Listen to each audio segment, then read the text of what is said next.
Section 1 from the book of Genesis. God said, "The earth produces living creatures after their kind, livestock, creeping things, and animals of the earth after their kind." And it was so. God made the animals of the earth after their kind, and the livestock after their kind, and everything that creeps on the ground after its kind. God saw that it was good. God said, "We make man in our image, after our likeness. Let them have dominion over the fish of the sea, and over the birds of the sky, and over the livestock, and over all the earth, and over every creeping thing that creeps on the earth." God created man in his own image. In God's image he created him. Male and female he created them. God blessed them. God said to them, "Be fruitful, multiply, fill the earth, and subdue it. Have dominion over the fish of the sea, over the birds of the sky, and over every living thing that moves on the earth." God said, "Behold, I have given you every plant yielding seed, which is on the surface of all the earth, and every tree which bears fruit yielding seed. It will be your food. To every animal of the earth, and to every bird of the sky, and to everything that creeps on the earth, in which there is life, I have given every green plant for food." And it was so.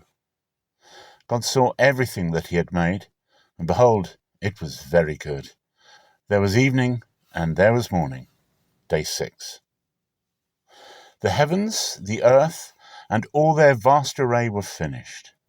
On day 7, God finished the work he'd done, and he rested on day 7 from all the work he'd done. God blessed the 7th day and made it holy, because he rested in it from all the work of creation which he'd done. This is the history of the generations of the heavens and of the earth when they were created, in the day that forever one God made the earth and the heavens.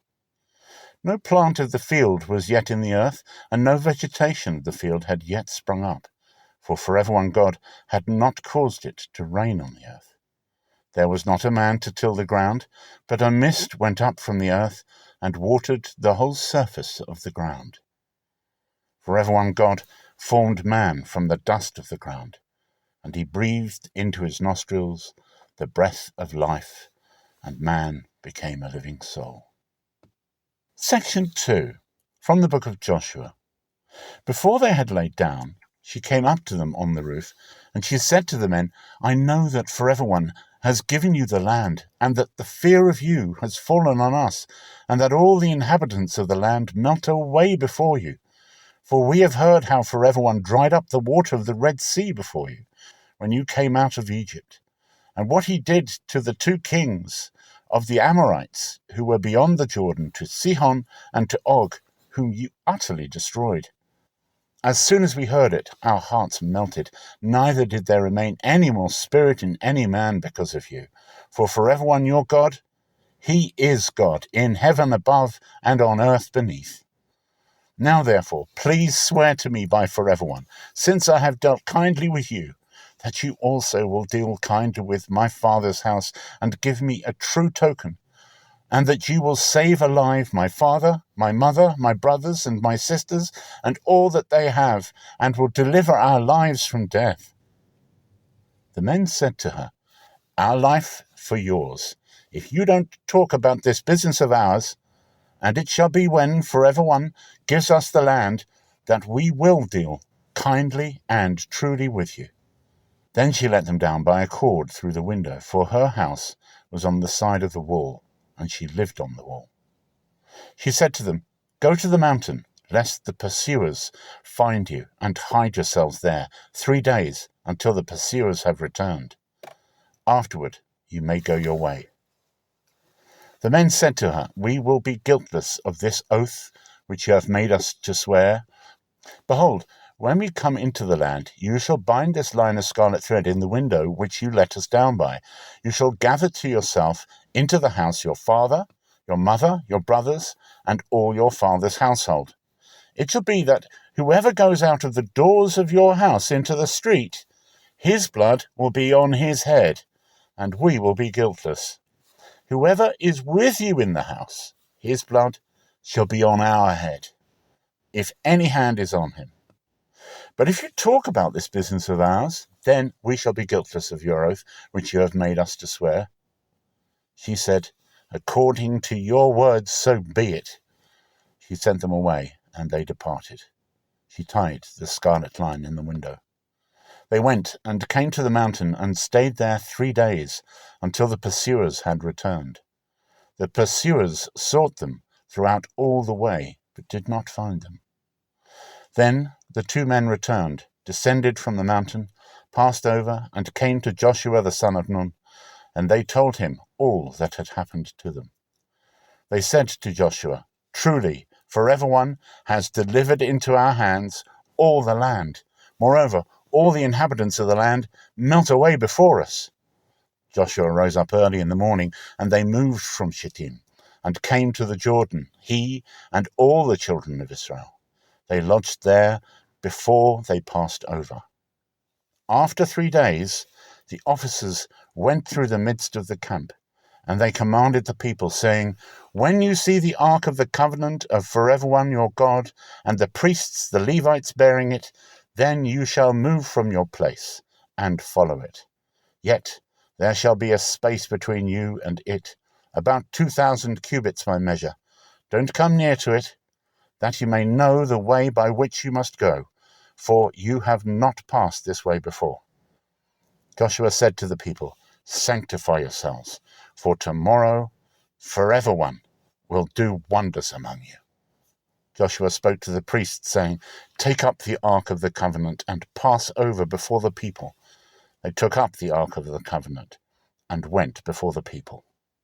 Section 3, from the book of Ruth. So they too went until they came to Bethlehem. When they had come to Bethlehem, all the city was moved about them, and the woman said, "Is this Naomi?" She said to them, "Don't call me Naomi, call me Mara, for the Almighty has dealt very bitterly with me. I went out full, and forever one has brought me home again empty. Why do you call me Naomi, since forever one has testified against me, and the Almighty has afflicted me?" So Naomi returned with Ruth the Moabitess, her daughter-in-law, who returned out of the country of Moab, and they came to Bethlehem at the beginning of barley harvest. Naomi had a kinsman of her husband, a mighty man of wealth, of the family of Elimelech, and his name was Boaz. Ruth the Moabitess said to Naomi, "Let me now go to the field and glean among the ears of grain after him in whose sight I shall find favor." She said to her, "Go, my daughter." She went and came and gleaned in the field after the reapers, and she happened to come to the portion of the field belonging to Boaz, who was of the family of Elimelech. Behold, Boaz came from Bethlehem and said to the reapers, "Forever one be with you." They answered him, "Forever one bless you." Then Boaz said to his servant, who was set over the reapers, "Whose young lady is this?" The servant who was set over the reapers answered, "It is the Moabite lady, who came back with Naomi out of the country of Moab." She said, "Please let me glean and gather after the reapers among the sheaves." So she came and has continued even from the morning until now, except that she stayed a little in the house.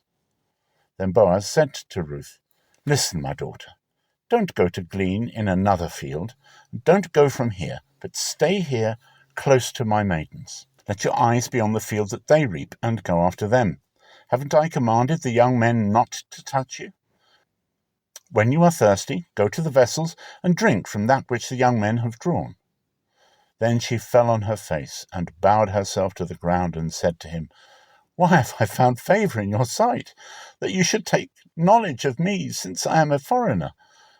Boaz answered her, "It has fully been shown me, all that you have done to your mother-in-law since the death of your husband, and how you have left your father and your mother and the land of your birth, and have come to a people that you didn't know before. May forever one repay your work, and a full reward be given to you from forever one, the God of Israel, under whose wings you have come to take refuge." Section 4, from the book of Matthew. Now, when Jesus was born in Bethlehem of Judea in the days of King Herod, behold, wise men from the east came to Jerusalem, saying, Where is he who is born King of the Jews? For we saw his star in the east, and have come to worship him. When King Herod heard it, he was troubled, and all Jerusalem with him. Gathering together all the chief priests and scribes of the people, he asked them where the anointed one would be born. They said to him, In Bethlehem of Judea, for this is written through the prophet, You, Bethlehem, land of Judea, are in no way least among the princes of Judah. For out of you shall come a governor who shall shepherd my people Israel. Then Herod secretly called the wise men and learned from them exactly what time the star appeared. He sent them to Bethlehem and said, Go and search diligently for the young child. When you have found him, bring me word, so that I also may come and worship him. They, having heard the king, went their way, and behold, the star which they saw in the east went before them until it came and stood over where the young child was. When they saw the star, they rejoiced with exceedingly great joy. They came into the house and saw the young child with Mary his mother, and they fell down and worshipped him. Opening their treasures, they offered to him gifts, gold, frankincense, and myrrh. Being warned in a dream not to return to Herod, they went back to their own country another way. Now, when they had departed, behold, an angel of Forever One appeared to Joseph in a dream, saying, Arise, and take the young child and his mother, and flee into Egypt, and stay there until I tell you, for Herod will seek the young child to destroy him. He arose and took the young child and his mother by night, and departed into Egypt, and was there until the death of Herod, that it might be fulfilled which was spoken by Forever One through the prophet, saying, Out of Egypt I called my son.